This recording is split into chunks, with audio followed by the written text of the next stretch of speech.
Da? Hai la magazin. Ia uzi.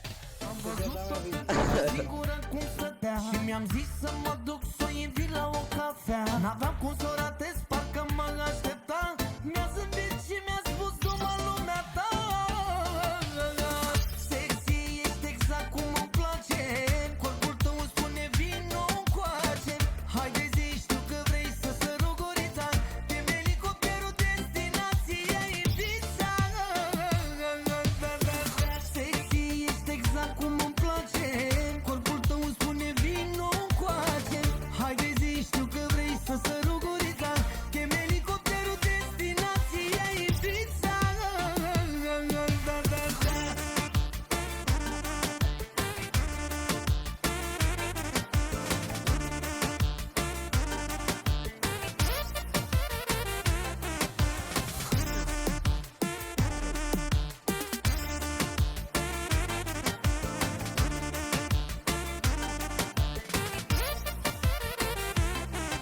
Ai ajuns, bun venit, despre asta vorbeam. Îți prezint patul meu, ce credeai că glumeam. E mare pe ușă,